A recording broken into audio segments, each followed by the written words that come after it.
Була німецька, стала українська. Та, схоже, з подачі РФ. Формула Штайнмаєра. Нині це словосполучення на вустах чи не в кожного українця. У вівторок усіх сколихнула новина. Україна на цю формулу погодилась. Ось цей документ підписав представник України у тристоронній контактній групі Леонід Кучма. Про те, на що насправді пішла Україна, давайте розбиратися разом.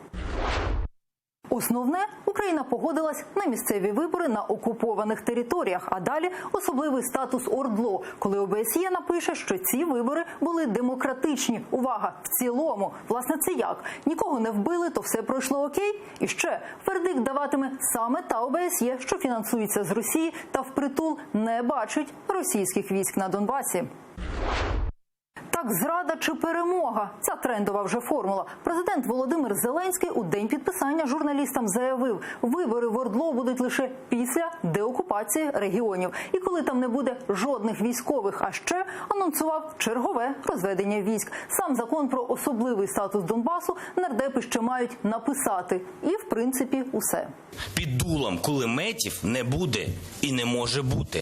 І в цьому новому законі не буде перейдено жодної червоної лінії. Саме тому немає і не буде ніколи ніякої капітуляції. Через недомовки про решту доводиться лише здогадуватися. Не дивно, що атмосфера наелектризована. Виникають запитання, чому зобов'язання прописані лише для України? Де обов'язок РФ забрати своїх армійців, які заблукали на Донбасі? І що буде робити Україна, якщо Росія не дотримається обіцянок? Чи можлива взагалі деокупація, якщо їх там нет?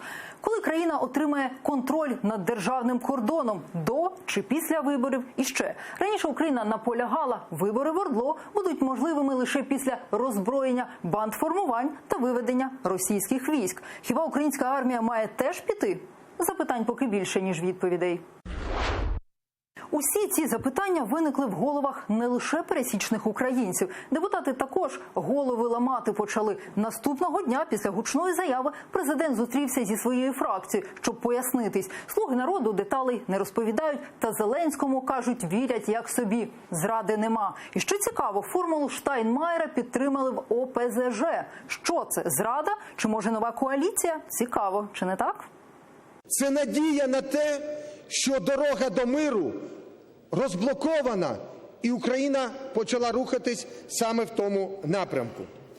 Опозиційна платформа «За життя» закликає всі парламентські політичні сили, народних депутатів України підтримати. Геть іншої думки у решті фракцій. У формулі бачать суцільну зраду. Петро Порошенко одразу зробив відеозвернення. Ця формула Путіна. Формули Штайнмаєра не існує в природі. І це здача національних інтересів, бо спочатку безпековий аспект, потім політичний. Інакше Україна стане аналогом Придністров'я. Пояснень у залі парламенту від Зеленського вимагали і в «Голосі», і в «Батьківщині», та не дочекалися.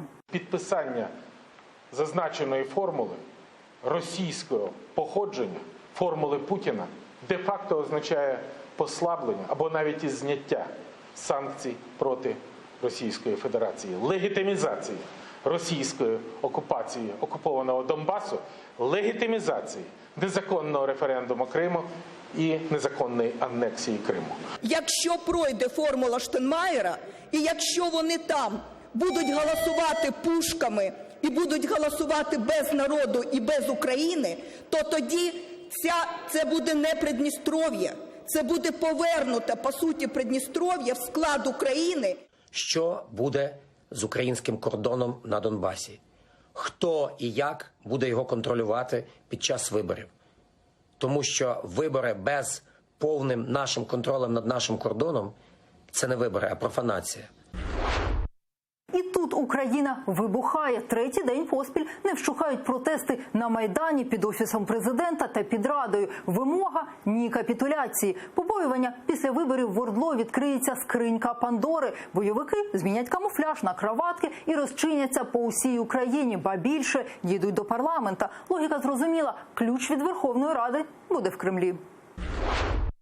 Тим часом Кремль та ватажки псевдореспублік вже волають про перемогу. Заявляють, що контролю за кордоном Україна не отримає, а вибори вони проведуть, коли самі захочуть. Коли ворог святкує, як на мене, це вже привід замислитися, як мінімум.